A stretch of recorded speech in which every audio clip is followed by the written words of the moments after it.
Nilambur MLA. PV. Anwar ആരോപണങ്ങളുമായി വരുമ്പോൾ അദ്ദേഹത്തിന്റെ ലക്ഷ്യം പിണറായി വിജയന്റെ പൊളിറ്റിക്കൽ സെക്രട്ടറി പി. ശശിയും അദ്ദേഹത്തിന് മുൻവൈരാഗ്യമുള്ള ചില പോലീസ് ഉദ്യോഗസ്ഥരും മാത്രമായിരുന്നു. എ.ഡി.ജി.പി. അജിത് കുമാറും മലപ്പുറം മുൻ എസ്.പി. സുജിത് ദാസുമൊക്കെ അതിൽപ്പെട്ടവർ മാത്രം. എന്നാൽ അൻവറിന് പിന്നിൽ കളിച്ച വ്യക്തിയുടെ ഉദ്ദേശം പിണറായി വിജയൻ മാത്രമായിരുന്നു. അതുകൊണ്ട് തന്നെയാണ് RSS ബന്ധമെന്ന ആരോപണം CPM പാർട്ടിയെ, പ്രത്യേകിച്ച് പിണറായി വിജയനെ വല്ലാതെ പിടിച്ചുലച്ചിരിക്കുന്നത്. അൻവർ ഉദ്ദേശിച്ചത് എ.ഡി.ജി.പി. അജിത് കുമാറും RSS തമ്മിലുള്ള ബന്ധമാണെങ്കിലും മാധ്യമങ്ങളും ജനങ്ങളും എല്ലാം കൃത്യമായി പറയുന്നു, അല്ലെങ്കിൽ കൃത്യമായി മനസ്സിലാക്കുന്നു ഇതിനു പിന്നിൽ പിണറായിയാണെന്ന്. അൻവറിന് പിന്നിൽ കളിച്ചതാര്?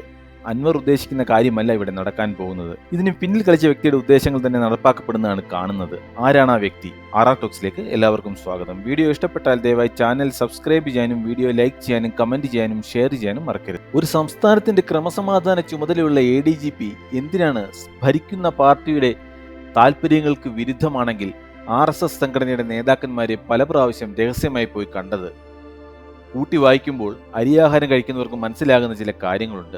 തൃശ്ശൂരിലെ സുരേഷ് ഗോപിയുടെ വിജയം, കേരളത്തിൽ BJPക്ക് വന്ന വോട്ട് ശതമാനത്തിലെ വർധനവ്, അതിനേക്കാൾ എല്ലാം ഉപരി പിണറായി വിജയന്റെ മകൾ വീണ വിജയനെതിരെ വന്ന ശക്തമായ ആരോപണങ്ങളിൽ കേന്ദ്രം കാര്യമായ നടപടികളൊന്നും എടുത്തിട്ടില്ല എന്ന വസ്തുത.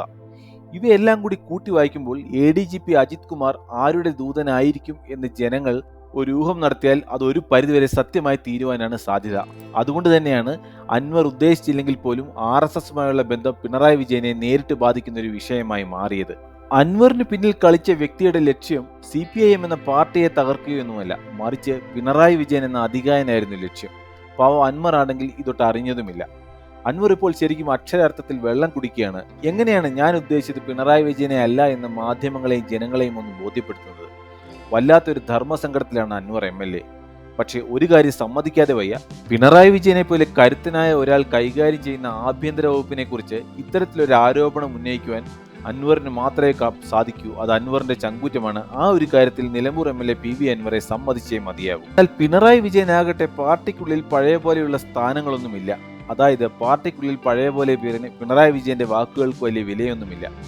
അഴിമതിയും കെടുകാര്യസ്ഥതയും സ്വജനപക്ഷപാതവും ഒക്കെ കൂടിക്കൂടി വന്ന് സാധാരണപ്പെട്ട അണികൾ മുതൽ ഇങ്ങ് പാർട്ടി സെക്രട്ടറി ഗോവിന്ദൻ മാസ്റ്റർ വരെ പിണറായി വിജയന് കാര്യമായ വിലയൊന്നും നൽകുന്നില്ല എന്നതാണ് സത്യം.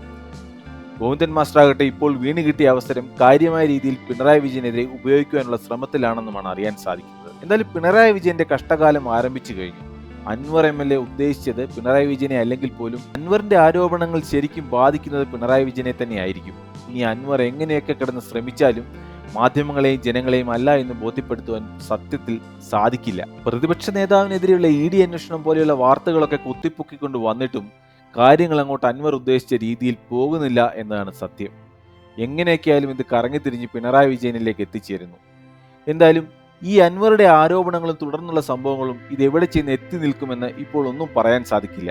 അവയെല്ലാം നമുക്ക് കാത്തിരുന്ന് കാണാം, അത്രമാത്രമേ ഇപ്പോൾ പറയാൻ സാധിക്കുന്നുള്ളൂ. അൻവറിനെ കാരുണ്യവാനായ ദൈവവും പിണറായിയെ പോളിറ്റ് ബ്യൂറോയും സംരക്ഷിക്കട്ടെ എന്ന് മാത്രം പറഞ്ഞുകൊണ്ട് തൽക്കാലം നിർത്തുന്നു. അടുത്ത വീഡിയോയുമായി വീണ്ടും കാണാം. അതുവരെ എൻ്റെ പ്രേക്ഷകർക്ക് നന്ദി, നമസ്കാരം.